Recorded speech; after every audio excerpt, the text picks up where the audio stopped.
Hey, what's going on, guys? So we're back out here again with the Toyota. We're gonna basically do the rear lift now. Yesterday we did everything in the front, all the suspension's done on that end. Um, so we're gonna get started here shortly. I'll start jacking it up. The wheels in the front are already chalked. We're gonna lift the rear, and basically what we're putting in is these Eibach blocks. These are aluminum CNC machine blocks. They're pretty well built. They have a guide for the leaf spring. We'll be putting in new U-bolts, and this is basically going to give us the rear lift that we need to make the front match the rear, or the rear match the front. So we're going to get started here shortly. We'll get going on the lift. I'm going to jack it up, put it on jack stands, make everything safe. As we go, I'll kind of explain what we're doing. If there's any complications, I'll kind of point them out. Overall, after how it went yesterday, seeing the condition of the bolts and everything in the front, I don't expect there to be too much of a complication. It should be pretty straightforward. So, well, why don't you guys stay tuned, and we'll get this out of the way, get it done. All right, guys. One thing I missed to point out here is the shocks that we're going to be using. We have these Eibach Pro Truck shocks with reservoir. These are actually very well built. I'm pretty impressed with the quality of the craftsmanship on these shocks.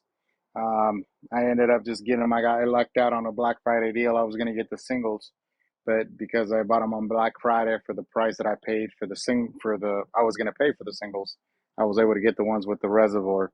So that should make for a longer life of the shock when my brother uses it, if he decides to take them out off road or not. But one thing I want to point out though, if you look at these shocks, they're actually marked for passenger and driver. So if you're putting these in, make sure that you're paying attention which direction they're going to go to. So this is the passenger. Also, the reservoir goes pointing back.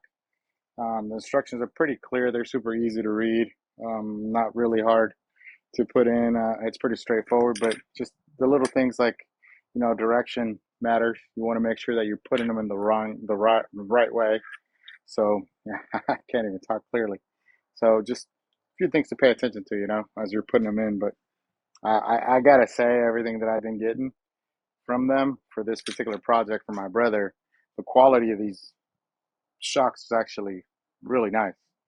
I run Bilsteins on my Jeep, so I really like the Bilstein shocks. But these are actually, they feel pretty similar as far as the body how it goes. I like that they included this particular bracket here. I know that for the Bilsteins that I got, only came with a rubber, like a rubber mount and just a clamp, which to me, um, they could have done something like this. I think this is much better built, for my opinion. This is something that they definitely did right. You got a hard line, so now that these are secured here, it looks like they're already marked as well. Um, they look fairly nice. I'll be putting them in and see how they drive. They do have the tab here for where it needs to be positioned. But overall, these are very, very well built. I think that the ride quality should be fairly good on this truck once we're all done with it. Once we do this, then I'll probably be taking it out tomorrow or the following day, getting a height measurement, see if we're pretty even, the rear and the back, and I'll be able to see if I need to adjust the front coils at all. I will note that the front coils did come preset. They were identical to how they were tightened. So that was pretty good too. I didn't have to go there and reset them just out of the box. They were set identical. So good job with that. I really was happy about that. But we'll keep going with the install. I'm about to start. I'm about to start. Undoing all the bolts. I'll take off the lower mounts for the shock and the U-bolts, and then I got the jack under there. I have jack stands on the frame, so if you were to look under there, you see that the frame is being held up by the jack stands, and I have the jack holding the axle, so that'll give me what I need to be able to adjust the height of the axle as I'm putting in the blocks and as I'm removing everything. So yeah, we'll keep going. All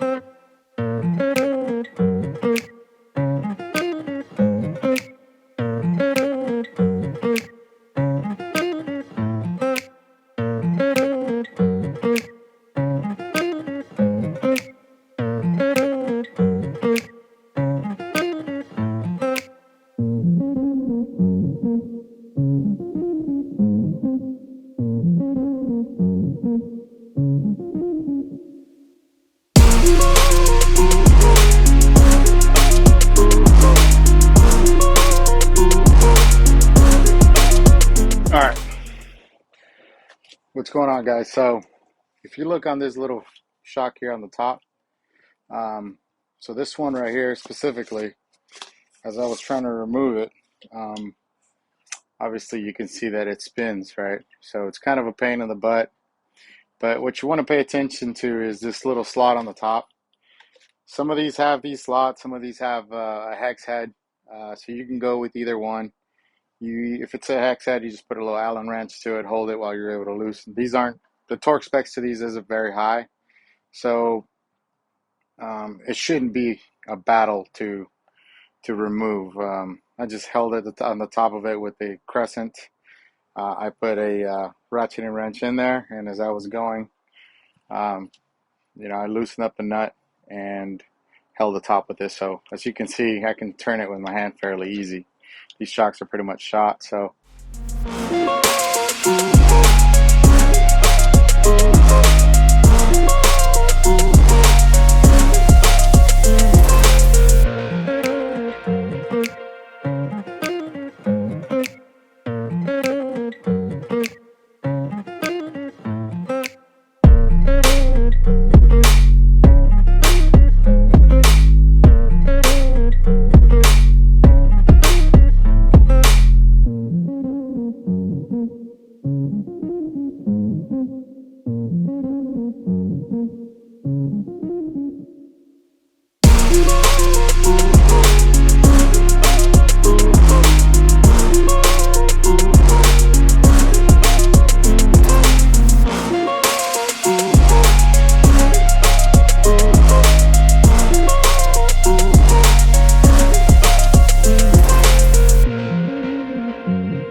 All right, guys. So I just finished up with the driver's side.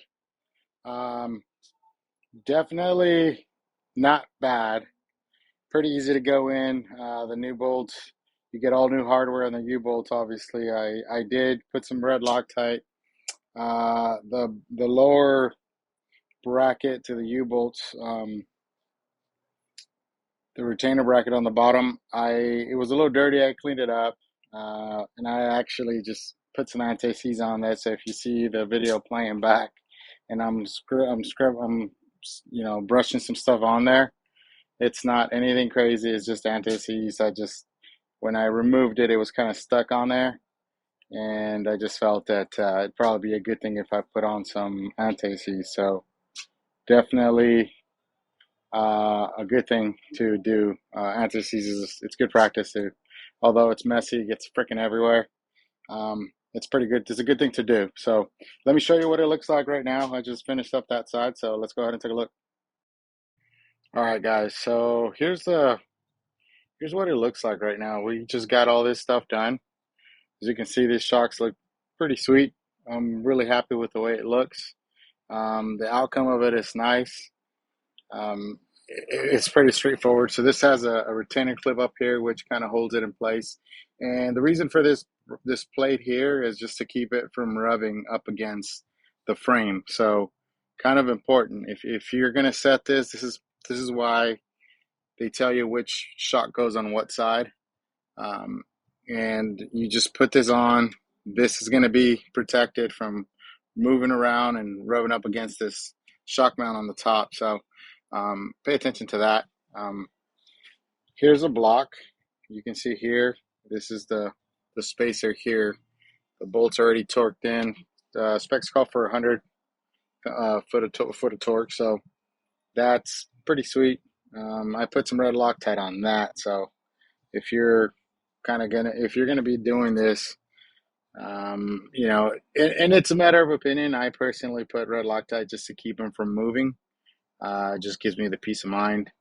I put on this. This is a nylock washer up here, by the way, so you don't have to put anything on that one. It's a nylock washer, so it'll stay in place. That one won't come off. And the lower down here, as you can see here, also I'm sure you kind of see. Also torque down as well. Here's all the bolts on the bottom. So if you can see here, there you can see the red Loctite on there. Those are all new nuts and washers. This bracket gets reused. This is the one that I brushed with anti-seize. So it looks pretty good. It's super easy lift. The other side is almost ready to go. I'm going to be shooting that one now. All right, guys. So I just finished the other side here. This is the passenger side, and we got pretty much everything kind of buttoned up here. So you can see the bolts down there. You can also see the red Loctite on this one.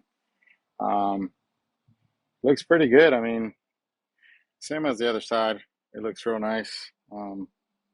Definitely like the quality of the springs, or the shocks, I mean. It look real good. Everything's buttoned up. We're ready to put some tires on and move on to the next project. So it looks good. All right, guys. So the rear is all done. That was actually really easy, pretty straightforward. I didn't expect there to be any complications, and there wasn't. Um, Given that there's really no rust in this vehicle, all the bolts, everything came off as expected. The shocks were no trouble. The U-bolts were no trouble. Um, Everything fit in perfect. I didn't have to fight anything, so Eibach did a good job setting everything up. Instructions are super straightforward. Everything's real good. Everything's buttoned up real good. So that's a really good thing. So um, you know, this is kind of the stuff we're going to be doing here. We are basically we are four low addicts. This is what we like to do. Off-roading, wheeling, kicking that vehicle into four low is what we love to do. We build, wheel, break, repeat. It's a cycle that we live by. We like to build, we like to wheel it, we like to break it, fix it, and repeat. So if this is what you're into, this kind of stuff's what you like to do, go ahead and hit that subscribe button, hit that like button. We're going to be doing more of these videos. It's going to be fun. It's going to be exciting. There's more of us. There's a few group of us a few guys. You saw Victor when we were doing the front. That guy's very knowledgeable and as far as, pretty much everything. He's a good wrench. And, there's a lot of cool things we can learn as we go. But these projects, they're evolving. His truck has a lot that we're doing to it. We did a lot of the frame stiffening plates on the front, the rear, shock hoops, solid front axle swap. We corrected the angle, obviously, for the gear, the steering. We're going to be doing steer assist. We just did steer assist on my other buddy truck, I've done a bunch of stuff to my Jeep. I have a CJ7 that I did. That one I did pretty much, sandblasted the tub all the way up. I didn't really do a whole lot of off-roading stuff on that one. However, my JK, which is I'm a Jeep guy at heart. All my buddies are Toyotas. Nothing against Toyotas. They're great vehicles. They do well. I just prefer Jeep, and that's what off-roading is about, right? Some guys like Toyota, some guys like Jeep, and we all have fun at the end of the day. We're all a big off-roading community, a big off-roading family. And that's what kind of started us to want to do this channel. This is actually going to be a whole lot of fun. These projects will not stop. There's a big list of things that we got to do. There'll be a lot more content, not only just building, but we want to do some wheeling trips together as well. We can take you on our trips, whether we go to the Rubicon, whether we go to other trails, whether we go to some trails that we haven't done yet. We want you to join us. It'll definitely be a fun venture. We want you to join us. This is Four Low Addicts. It's a group of guys that just love to just wheel, right? And, we live by build, wheel, break, and repeat. It's just a cycle that we live by. So, again, hit that subscribe button, like the video, and we'll catch you on the next one. We the best, no contest. My clique is the best. We the best. There ain't no one like us. Are you dumb or you crazy? There's no way, G. Me and my clique, we handling biz while you and your clique just act fool.